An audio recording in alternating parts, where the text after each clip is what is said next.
Máme za sebou druhé kolo playoff PH 2, druhý zápas medzi týmami Crazy Birds a Bažanti B.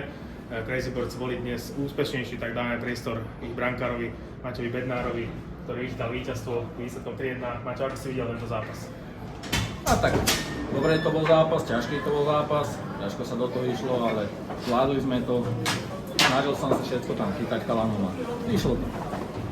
Ako si videl výkon možno súpera, ktorý možno nemal toľko strieľ ako v predchádzajúcom zápase, necíti sa možno trochu nepríjemne? Vieme, že keď brankárom ide menej striel na bránu, tak je to možno trochu náročnejšie. Áno, ako ten brankár potom je taký stvrdnutý, ale akože dá sa do toho zápasu ísť, len musí to byť tímová hra. Čo hovoríš tým emóciám, ktoré tam boli v zápase? Bolo tam viacero strkaníc? No, už potom sa to už rotilo, lebo už išlo o čas chalanom, chceli aspoň remízu, ale taký je šport, aj to patrí k športu. Ďakujem pekne. Ďakujem aj ja. Ďakujem.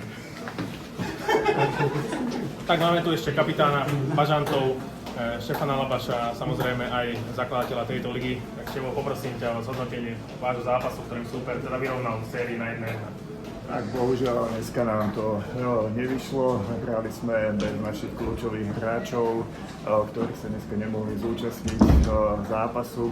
Tak viac menej som s tým počítal, že dneska to bude skôr také trápenie sa. Mali ste tam niekoľko šancí, nebolo ich možno toľko ako v predchádzajúcom zápase, možno chýbala aj trochu lepšia efektivita, keďže to bolo len o 2 góly. Efektivita neviem, či by som to až tak hodnotil, pretože tých šancí bolo minimum.